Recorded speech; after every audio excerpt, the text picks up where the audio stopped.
오늘 함께 보실 말씀은 이사야 31장 1절서부터 9절까지의 말씀입니다. 오늘 본문을 우리 한 절 한 절 교독하시기 전에요. 오늘 본문 이사야 31장은 어떻게 보면 28장서부터 시작된 이사야에서 반복되는 말씀을 압축하여서 다시 한번 강조하는 것을 보게 돼요. 여러분들, 저는 이렇게 설교를 준비하다 보면 하나님이 왜 똑같은 책에 똑같은 본문을 왜 똑같은 내용을 계속해서 반복하실까? 그리고 우리 가끔 중고등부 친구들이 저에게 샤나, 어떨 때는 너 설교가 똑같다.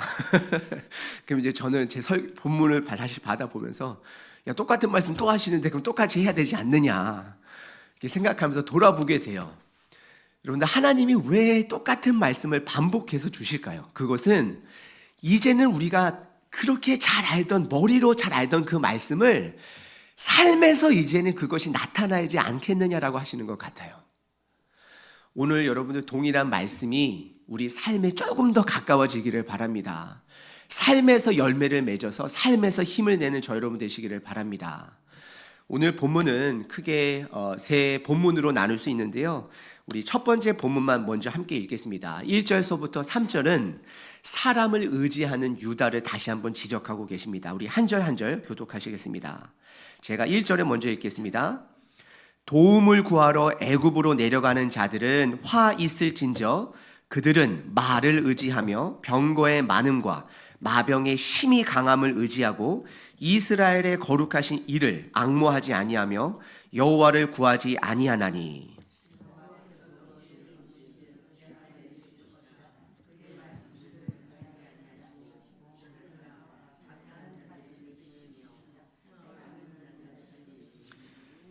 애굽은 사람이요 신이 아니며 그들의 말들은 육체요 영이 아니니라.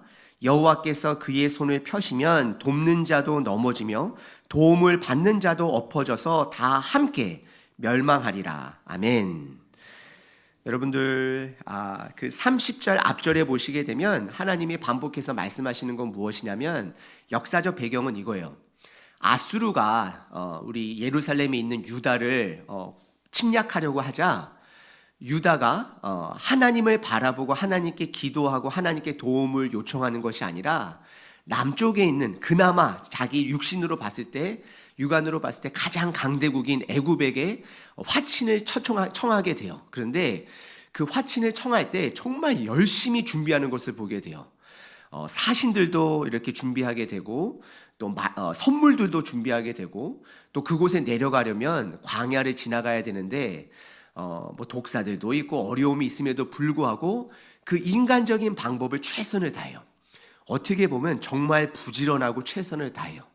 오늘 본문이 말하는 강조는 애굽을 의지한 것이 죄가 아니라 그 과정 속에 하나님이 없다라는 것이에요. 여러분들, 우리가 나이가 들어가면서 몸도 관리하시고 또 재정도 관리하고 다 하잖아요. 그게 나쁜 것인가요? 사실 저희들이 어려움이 처하면 현실적인 도움을 바라보잖아요. 그런데 그 현실적인 그 수단을 사용하는 것과 수단을 믿는 것은 다릅니다. 오늘 1절에 보시게 되면 도움을 구하러 애굽으로 내려가는 자들은 뭐가 있을진저? 복이 아니라 화 있을진저라고 이야기를 해요. 왜냐하면 그들의 시선이 지금 뭐에 있죠? 그들은 말을 의지하며 그 군마를 의지하고 애굽에 있는 군마들이 너무 탐스러운 거예요. 병거의 많음과 마병의 심히 강함을 의지하고, 우리가 매일마다 하나님의 말씀을 듣고 찬양하면서 하나님만이 나의 피난처가 되어주시고 하나님만이 나의 반석이 되어주신다라고 신뢰하는 건 다 아는데 막상 삶 속에서 큰일이 터지면 우리 사람은, 인간은 현실적인 것을 믿게 돼요. 여러분들, 다시 말씀드립니다. 수단을 사용하는 것은 괜찮아요. 돈을 사용하는 것도 괜찮고 필요한 사람에게 도움을 요청하는 것도 괜찮고 여러 가지 것을 우리가 건강관리하고 뭐 다 괜찮아요. 문제는 그것을 최종적인 나의 안전으로 신뢰하고 그것을 믿을 때가 문제라는 것이에요. 그러면서 하나님이 정확하게 얘기하죠. 1절 후반부에 보시게 되면 이스라엘의 거룩하신 이를 앙모하지 아니하며 여호와를 구하지 아니하나니. 이것이 죄의 근본이라는 것입니다. 여러분께 여쭈고 싶습니다. 여러분 삶에 크고 작은 일들이 있을 거예요. 사실 우리가 남들의 큰 이야기를, 사건을 들으면 뭐 그게 큰 이야기인가 하지만 가장 힘든 일은 내가 처한 일이 가장 힘든 일이에요. 남들은 내 일이 아니기 때문에 그렇지만 우리 각자가 처한 크고 작은 일들이 있잖아요. 그런 상황이 왔을 때 여러분들은 무엇을 끝까지 붙드시나요? 그것이 여러분들의 신앙이에요. 하나님을 붙드십니까? 아니면 여러분들의 육신의 눈으로 보이는 그 현실의 방법이 최선이라고 생각을 하시나요? 오늘의 순종은 우리가 최선을 다해서 해야 되지만 내일의 결과는 하나님께 내어 맡기는 것이 믿음입니다.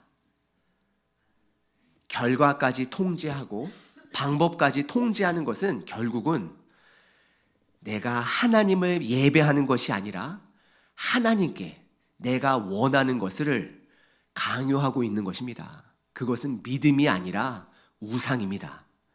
동일한 예수님의 이름도 우리가 우상처럼 여길 수가 있어요. 예수님은 우상이 아니라 우리의 구세주 되십니다. 주권자 되십니다. 내 삶의 주인 되십니다. 그래서 방법도 결과도 그 시기도 때도 하나님께 내어 맡길 수 있는 저와 여러분 되시기를 바랍니다.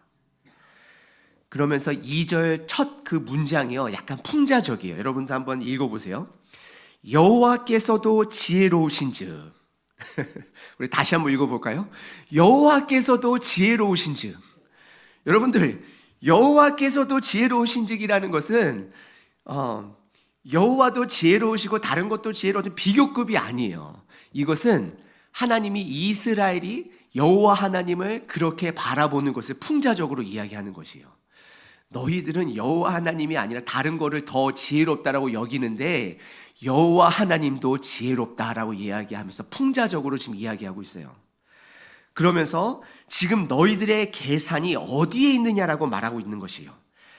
재앙을 내리실 것이라, 하나님께서 말씀하신 대로 재앙을 내리실 것이고 그 말씀을 변하지 않으실 것이고, 일어나사 악행하는 자들의 집을 치시며 행악을 돕는 자들을 치시리니 하나님의 말씀은 반드시 공의와 정의와 사랑으로 드러나게 되어 있습니다.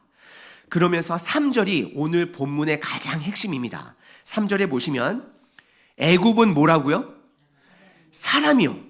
우리가 신뢰하는 것은요, 수단은요, 하나님이 아니에요. 여러분들 건강, 여러분들 그 재산, 여러분들이 끝까지 쥐고 있는 것, 자녀를 바라보는 것, 주변 사람들을 의지하는 것, 그것은 무엇이 아니라고요? 하나님이 아니라는 것이에요. 지금 유다는 애굽이 하나님처럼 붙들고 있어요. 하나님, 내가 알아서 할게요. 하나님이 계속 개입하길 원하시지만 하나님의 방법은 그건 아닌 것 같아요. 현실로 봤을 때 하나님 애굽으로 내려가서 애굽 사람들의 도움을 청하고 아수르를 하는 게 그게 맞아요. 우리 삶 속에 혹시 이러한 이야기들이 있지 않나요? 그래, 성경은 그렇게 이야기하지만, 믿음은 그거 맞지만 현실은 그거 아니야. 아닙니다. 현실이, 말씀이 현실이고 하나님이 우리 하나님 되심을 선언하시는 저 여러분 되시기를 바랍니다. 애굽은 사람이요 신이 아니요, 대립이 되죠. 사람이 아니고 신이 아니며, 또 그들의 그 군마들은 육체요, 동물일 뿐이 영이 아니라고 이야기하고 있어요. 피조물의 한계와 창조주 하나님의 능력을 지금 드러내고 있습니다. 여러분들이 이 땅 살아가면서 신뢰하는 것은 피조물의 한계인가요? 아니면 하나님의 능력이신가요? 우리가 알고 있는 그 지식이 삶 속에서 실질적으로 믿음에서 사라져 가고 있으신가요? 그 믿음을 향해 여러분들 한 걸음 한 걸음 나아가시는 저와 여러분 되시길 바랍니다. 그러면서 아까 전에 말한 그 수많은 병거, 그 수많은 마병들, 심히 강함을 의지했던 그것을 보이면서 3절 후반부에요, 하나님의 손을 펴시면 돕는 자도 넘어지며, 애굽이죠, 도움을 받을 자도 엎어지며, 유다죠, 다 함께 멸망하리라. 그 수많은 것들, 현실로 봤을 때 가장 힘있어 하는 것들을 보고, 하지만 하나님께서 하나님의 한 손으로 펴사 그것이 멸망당하라고 묘사하고 있습니다. 돈은 하나님이 아닙니다. 여러분들 이 땅에 살아가면서 의학도 그렇고 우리가 신뢰하는 사람도 그렇고요. 목회자들도 마찬가지고요. 하나님이 아니에요. 하나님이 쓰시는 것들 뿐이에요. 우리가 신뢰해야 되는 것은 피조물이 아니라 창조주 되신 하나님을 신뢰하시기를 바랍니다.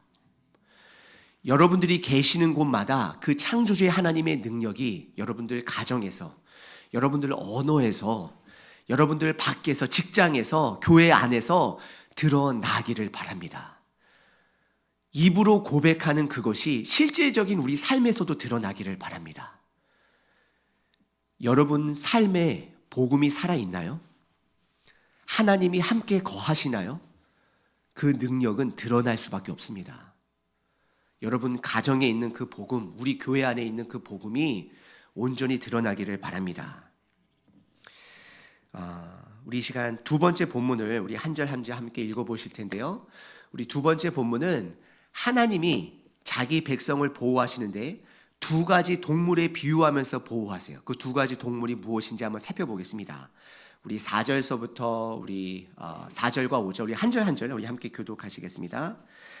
여호와께서 이같이 내게 이르시되 큰 사자나 젊은 사자가 자기의 먹이를 움키고 으르렁거릴 때에 그것을 치려고 여러 목자들을 불러왔다 할지라도 그것이 그들의 소리로 말미암아 놀라지 아니할 것이요 그들의 떠듬으로 말미암아 굴복하지 아니할 것이라. 이와 같이 나 만군의 여호와가 강림하여 시온산과 그 언덕에서 싸울 것이라.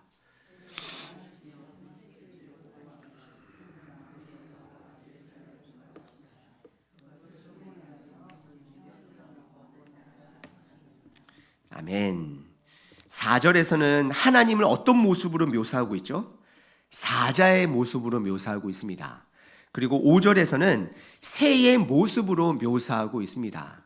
그러면서 하시는 말씀이 이 사자라는 것은 무엇이냐면 강한 하나님의 권세, 하나님의 권능을 말하고 있어요.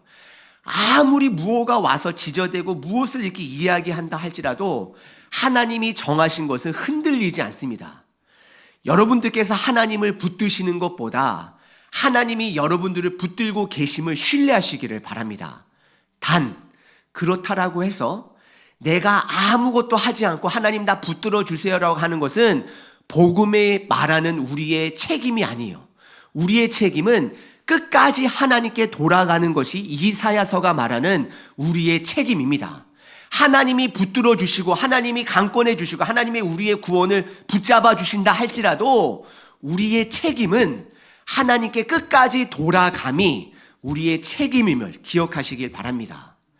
그러면서 5절에서는요 강한 그 사자의 이미지가 아니라 어떻게 보면 닭이 우리 그 병아리를 품듯이 새가 날개치며 그 새끼를 보호함 같이 나 만군의 여호와가 예루살렘을 보호할 것이라. 그러면서 이렇게 부드럽게 보호하시는 모습을 보여주세요. 그러면서 호위하며 하나님께서 호위하시며 건지며 뛰어넘어 구원하시리라. 여기서 뛰어넘다라는 것은요 출애굽기 때 어떤 사건과 연결이 되죠? 영어로는 패스 오버, 뛰어넘다. 6월절과 연결되는 것을 보게 됩니다. 우리가 예수님의 피를 바라보고 그 문지방에 발린 그 어린 양의 피를 보면 장자가 죽지 않는 것을 그 저주를 뛰어넘는 것처럼 우리가 죄인이라 할지라도 예수님께서 나의 죄를 위해서 죽으셨다라는 것을 믿으면 하나님께서 우리를 의인으로 여겨주신다라는 것입니다. 그것을 붙드는 것이 우리가 하나님의 보호하심을 입는 것을 기억하시기를 바랍니다. 그런데 참 아이러니함이 있어요. 하나님께서 6월절을 말씀하실 때 그 6월절의 상황이 이스라엘이 어디에 노예였죠? 애굽의 노예였어요. 그죠? 애굽의 노예였어요. 그런데 지금 아수르가 침략하자 유다는 지금 또다시 어디로 향하고 있죠? 애굽으로 향하고 있어요. 하나님의 이 말씀은요 저와 여러분들의 삶의 패턴을 보여주고 있는 것이에요. 저와 여러분들의 삶에 하나님의 큰 은혜가 있어서 하나님을 믿게 됐잖아요. 하나님을 믿으며 살아가잖아요. 그런데 살아가는 과정 가운데 예전에는 내가 돈을 신뢰했고, 내가 예전에는 내 배우자를 신뢰했고, 누구를 신뢰했고, 내 건강을 신뢰했는데 하나님을 믿게 됐어요. 그런데 또다시 돈을 신뢰하는 방향으로 흘러가요. 또다시 주변 사람들을 신뢰하는 그 방향으로 또 가고 있어요. 여러분들, 하나님께서 구해주신 곳에서 왜 또 글로 가고 있는지를 하나님께서 이제 묻고 계시는 것이에요. 하나님께서는 다시금 돌아오라고 말씀하고 계세요. 회개는 시작점은 있을지언정 한 번으로 끝나지 않습니다. 예수님께서요, 제자들을 발을 씻기시면서 너희 몸은 깨끗하지만 발은 더럽다라고 이야기하는 것이 끝까지 그 발의 방향성을 놓치지 말라라는 것이에요. 우리가 온전하다라고, 의인이다라고 여겨짐을 받았지만 우리의 삶은 끊임없이 매일마다 하나님께 돌아가는 삶을 살아가야 돼요. 오늘 이 토요일 하루도 하나님께 돌아가는 그런 방향을 놓치지 않는 저 여러분 되시기를 바랍니다. 이 방향을 우리 다음 세대들에게 꼭 가르치기를 바랍니다. 하나님 한 번 믿으면 끝이 아니라 그 과정을 가르치시기를 바랍니다. 넘어져도 또다시 일어설 수 있는 것이 하나님의 은혜입니다. 아직 기회가 있는 것이 은혜예요. 여러분들, 회개가 가능하게 되는 것은 내가 얼마만큼 멀리 왔는 거에 그 거리가 아니라 하나님께서 돌아오라고 말씀하시는 그 기간이 가능하기 때문에 돌아갈 수 있는 것이에요. 아무리 멀리 갔어도, 아무리 조금 갔어도 하나님께서 돌아오라고 말씀하시면 언제든지 돌아갈 수 있어요. 하지만 그 책임은 저와 여러분들에게 있습니다. 여러분들, 하나님을 신뢰하십니까?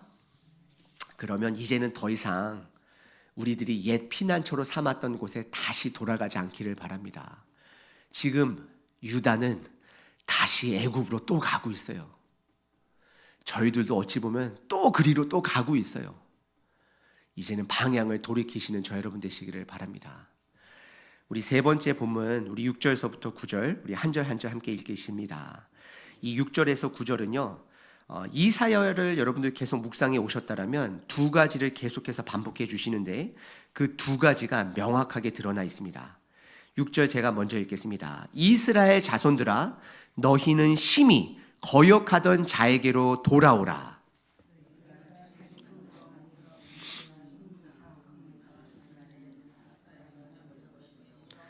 아수르는 칼에 엎드려질 것이나 사람의 칼로 말미암이 아니겠고, 칼에 삼켜질 것이나 사람의 칼로 말미암음이 아닐 것이며, 그는 칼 앞에서 도망할 것이요 그의 장정들은 복욕하는 자가 될 것이라. 반석은 두려움으로 말미암아 물러가겠고 그의 고관들은 기치로 말미암아 놀라리라. 이는 여호와의 말씀이라. 여호와의 불은 시온에 있고 여호와의 풀무는 예루살렘에 있느니라. 아멘. 여러분들, 6절에 보시게 되면 가장 핵심 단어가 맨 마지막에 등장합니다. 무엇일까요? 돌아오라. 여러분들, 이사야서를 계속 보면요, 이 한 가지, 두 가지 계속 반복되는 게 있는데요, 돌아오라고 계속 말씀하고 계세요. 여러분들, 오늘 하루도 우리 하나님께 돌아가시기를 바랍니다. 언어도 돌아가고요, 우리의 삶도 돌아가고, 내 물질의 사용 방향도 돌아가고, 내 관계도 돌아가고, 하루아침에 우리가 완벽하게 회개할 수는 없지만 끝까지 우리 돌아가시는, 포기하지 않는 저 여러분 되시기를 바랍니다. 부부끼리 오셨으면 손 한번 잡으면서 그 돌아가는 길 같이 갈 수 있도록 손 한번 꼭 잡아주시고, 우리 교회 식구분들 계시면 나중에 한번 손 한번 꼭 잡으시면서 우리 같이 돌아가요. 여러분들, 사실 여러분들, 거창한 거 우리가 무엇을 해야 될까요? 예수님 웬만한 거 다 하셨어요.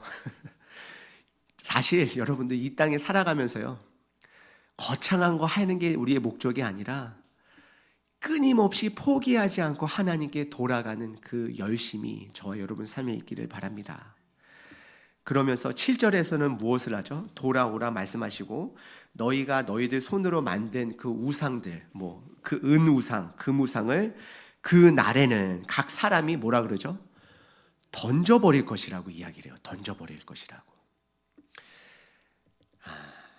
사람은요, 셈이 정말 빨라요. 태어나면서부터 그것을 우리가 확인하게 돼요. 우리 어린아이가 무언가를 꽉 쥐고 있으면 그것을 놓게 하기 위해서는 어떻게 해야 되죠? 그것보다 더 좋은 것을 줘야 돼요. 놓지 않아요. 어른도 똑같아요. 70대도 80대도요. 똑같아요. 끝까지 놓지 않아요. 좋은 것은. 좋은 것은 끝까지 어딘가에 숨겨두고 있어요. 그런데 하나님의 말씀의 가치가, 하나님의 나라의 가치가 내 마음에 들어오면 이 땅에서 내가 쥐던 것들을 억지로가 아니라 그 가치가, 하나님의 가치가 좋은 것을 알기 때문에 하나씩 하나씩 놓게 돼요. 우리가 붙들었던 그 우상들을 놓게 돼요. 여러분들 무엇을 지금 끝까지 붙들고 계신가요? 하나님이 말씀하시면, 이사야에서 반복되는 말씀이에요. 하나님이 포기하지 않고 계속해서 말씀해 주세요. 그러면 그 말씀이 들려서 좌로나 우로나 치우치는 우리들에게 들려서 더 이상 좌로나 우로나 치우치지 않고 하나님이 말씀해 주신 그 길로 걸어갈 수 있다 그래요. 그래서 우리가 그 길을 걸어갈 때에 돌이킬 수 있는 것이고 놓을 수 있는 것이에요. 그러면서 앞으로 32장에 살펴보시게 되면 이사야서를 왜 많은 목사님들이 구약의 복음서라고 이야기하는 그 말뜻을 알게 돼요. 32장에 보시게 되면 하늘로부터 영을 내려주신다라고 얘기해요. 그 영이 누구죠? 성령님이에요. 그리고 온전한 통치자를 보내주신다 그래요. 그 통치자가 누구죠? 예수님이에요. 예수님께서 내 삶의 주인이시고 내가 예수님의 말씀으로 계속해서 돌아가고 성령님의 도우심으로 내가 하나하나 내려놓을 때 우리 삶에는 회복이 일어나고 이 시대에, 우리 가정 안에, 우리 교회 안에, 이 산호세 지역에 회복이 일어난다라는 그 말씀이 이사야서가 반복적으로 알려주시는 말씀입니다. 그러면서 8절에 보시면 아수르는 칼에 넘어질 것인데 사람의 칼일까요? 하나님의 칼일까요? 사람의 칼이 아니므로 라고 두 번이나 말씀하고 계세요. 사람의 칼로 말미암이 아니겠고 사람의 칼로 말미암음이 아니될 것이며, 하나님이 일하심의 방법은요, 쓰시는 그 칼의 방법은 우리가 생각하는 방법이 아닙니다. 때로는 우리가 이렇게 이럴 것이다 저럴 것이다 이야기해도 괜찮아요. 하지만 하나님의 방법은 그것이 아닐 수 있음을 신뢰하시길 바랍니다. 하나님이 한번 손 드시면 하나님의 방법으로 하나님의 때에 하나님께서 이루실 것을 믿으시는 저 여러분 되시기를 바랍니다. 그래서 믿음은 문제만 하나님께 내어 맡기는 게 아니라 방법도 하나님께 맡겨드리는 것입니다. 내가 원하는 방법을 하나님께서 선택하지 아니한다 할지라도 하나님의 뜻을 찾는 저와 여러분 되시길 바랍니다. 사람이 굉장히 당황할 때는 언제냐면요, 내 방법대로 이루어지지 않을 때 당황해요. 여러분들 오늘 대청소가 있습니다. 이 청소할 때도요, 내 방법대로 다른 사람이 하지 않을 때 굉장히 당황스러워해요. 청소는 분명히 이 방법대로 해야 되는데 왜 저 사람은 왜 저 방법대로 하지? 분명히 수건은 2번 접어서 해야 되는데 왜 저걸 먼저 하지? 여러분들, 하나님이 각기 사람에게 각기 은사를 주셨어요. 내 거를 최선을 다하지만 그것이 모여서 하나님이 하시는 일들을 지켜볼 수 있는 그러한 성숙함이 이제는 우리 교회 가운데 있기를 원합니다. 회의 때도 마찬가지고요. 집안 안에서도 무슨 일이 일어났을 때 부모로서의 이런 방법이 있을 것이다.